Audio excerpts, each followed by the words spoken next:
আমাদের কাছে এমন প্রার্থী আমরা চাই যে শিক্ষিত এবং ওয়েল বিহেভড এবং দেশের উন্নতির জন্য কন্টিনিউয়াসলি কাজ করে যাবে, যে সৎভাবে কাজ করবে, কারণ সততাই আসলে আমার মনে হয় সবচেয়ে important aspect for any politician. So আমি আসলে ভোট কাকে দিচ্ছি তা বলছি না, তবে অবশ্যই এমন কাউকেই দিচ্ছি ভোট যার উপরে আমাদের বিশ্বাস আছে।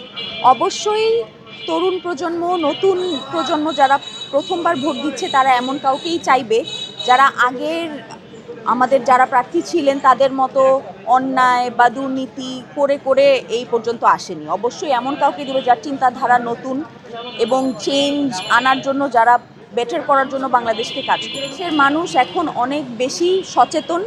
তারা সচেতন নাগরিক হিসেবে পলিটিক্সে ডেমোক্রেসির জন্য ডিরেক্টলি এবং সবাই খুব ডেডিকেটেডলি কাজ করবে।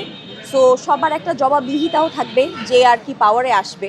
সো এই অ্যাকাউন্টেবিলিটি থেকে আমার মনে হয় তারা খুব ভালোভাবে দেশের উন্নয়নের জন্য কাজ করে যাবে। খুব খুশি মনে, আনন্দ নিয়ে আমি আমার মার সাথে আজকে ভোট দিতে এসেছি এবং সত্যি কথা বলতে মনে হচ্ছে যে কোনো টেনশন নাই, একটা ভীতি বা এ ধরনের কোনো কিছু কাজ করছে না, বরং উত্তেজনা কাজ করছে।